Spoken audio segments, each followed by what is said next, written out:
it's Adrian Hill from Superior Accounting Group. Today I'm going to be discussing travel expenses and travel diaries. A common question I get from a lot of business owners is, I'm about to travel either in Australia or overseas, and how can I maximise my claim? Can I claim it? Am I able to claim anything of it? Etc, etc. So today I'm going to be discussing the different types of issues in relation to travel diaries and to maximise your travel expenses. The first slide you're going to see in the top is a nice summary on what the substantiation requirements are and travel diary requirements are. So for instance, the first slide you'll see at the top is a nice little summary of the substantiation requirements in relation to travel.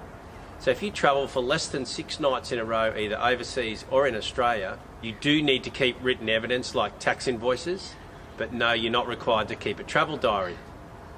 Now, if you travel for 6 or more nights in a row, either in Australia or overseas, you're still required to keep written evidence, e.g. tax invoices, but now you are required to keep a travel diary. The next slide you'll see above is a travel diary template that we've created specifically to meet the substantiation rules around travel diaries that the tax office require. So the sorts of things that need to go in here is the date you're leaving, the date you're coming home, where you're going, how long you're going for, whether it's business or pleasure, or how many days business, how many days pleasure. And down the bottom you'll see the travel diary bit. What you're required to do there is you're meant to keep a diary of the types of business activities you're undertaking for when it's a business related part of your trip. And what you're trying to get out of this template is, after you've finished completing it, you'll know the percentage business claim that you're entitled to claim for your trip, whether it be overseas or in Australia. So the next slide is, we've cut something straight off the Australian Tax Office website, where they put together a sample Australian travel diary.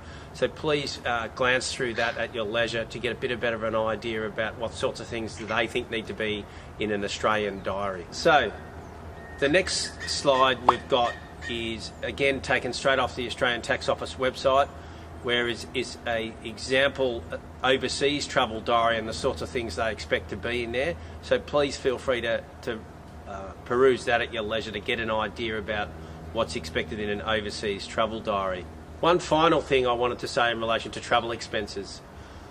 How the tax office look at things are, if you go overseas for say 2 weeks and you have a 3-day conference, but the predominant purpose of your trip is private, how they view it is the whole of the airfare will be not tax deductible, because they deem the predominant purpose of the trip to be private, and the days you are having business related activities, you're entitled to claim, for example, in 3 days, you're entitled to claim 3 days worth of accommodation, meals, car hire, incidentals, taxis, etc. And the rest of the daily expenses would then be not tax deductible.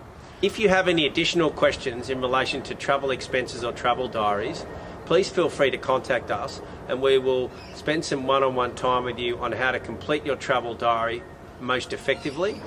And if you have any additional questions at all in relation to anything around travel, or whether it's claimable or how it's claimable, etc., etc., please contact our office.